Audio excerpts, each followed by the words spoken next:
सभी फरिश्तों को ओम शांति।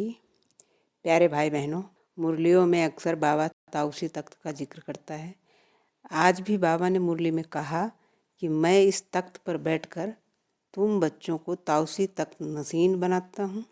तुम जानते हो वह ताउसी तख्त कैसा होगा, जिस पर लक्ष्मी नारायण विराजमान होंगे। ताउसी तख्त तो गाया हुआ है ना। प्यारे भाई बहनों, जिस ताउसी तख्त का गायन है उसके बारे में हम में से कई लोग नहीं जानते होंगे।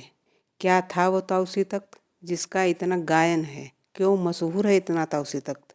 आज हम उस ताउसी तख्त के बारे में जानेंगे। कहते हैं मुगलों की सबसे बेशकीमती चीज़ थी ताउसी तख्त, जिसे शाहजहां ने तैयार करवाया। दुनिया का सबसे महंगा सिंहासन तख्ते ताउस, जिसे मयूर सिंहासन भी कहा जाता है, इसे नाचते हुए मोर की शक्ल का बनाया गया था, इसलिए इसे मयूर सिंहासन भी कहा जाता है। मयूर सिंहासन 3.5 गज लंबा, 2 गज चौड़ा और 5 गज ऊंचा था। पूरा सिंहासन सोने से बना था, जिसमें बेशकीमती जवाहरात जड़े हुए थे। शाहजहां ने दुनिया का मशहूर कोहिनूर हीरा भी इसी सिंहासन में जड़वाया था। तख्ते ताउस को सिर्फ खास मौक़ों पर ही शाही दरबार में लाया जाता था। तख्ते ताउस एक अरबी शब्द है, जिसमें तख्त का मतलब सिंहासन और ताउस का मतलब मोर होता है। 13वें मुग़ल बादशाह मोहम्मद शाह रंगीला तख्ते ताउस पर बैठने वाले आखिरी मुग़ल बादशाह थे। इनके दौर में दिल्ली पर पर्शियन बादशाह नादिर शाह का हमला हुआ।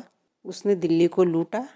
नादिर शाह को नूरबाई ने खुफिया जानकारी दी कि मोहम्मद शाह रंगीला ने एक अनमोल चीज़ अपनी पगड़ी में छुपा कर रखी है, जिसके आगे तुम्हारा लूटा हुआ माल कुछ भी नहीं है। अब नादिर शाह को उस पगड़ी का लालच आ गया। इसके बाद 12 मई 1739 की शाम को दिल्ली के लाल किले में एक दरबार लगा, जिसमें मोहम्मद शाह रंगीला और नादिर शाह आमने सामने बैठे थे।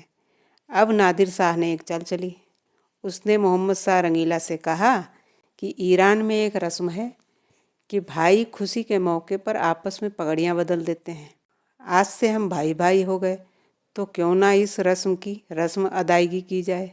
अब मोहम्मद शाह के पास कोई चारा नहीं था। नादिर शाह की बात मानने के अलावा दूसरा कोई रास्ता नहीं था। नादिर शाह ने अपनी पगड़ी उतार कर उसके सिर पर रखी, उसकी पगड़ी अपने सिर पर। बस फिर क्या हुआ, तख्ते ताउस के साथ दुनिया का सबसे मशहूर बेशकीमती कोहिनूर हीरा भी हिंदुस्तान से निकल ईरान पहुंच गया। बताते हैं नादिर शाह की हत्या के बाद तख्ते ताउस सिंहासन गायब हो गया, जिसके बाद उसका कुछ भी पता नहीं चला।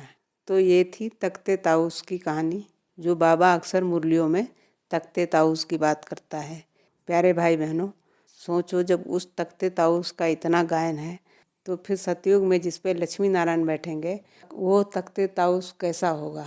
ओम शांति।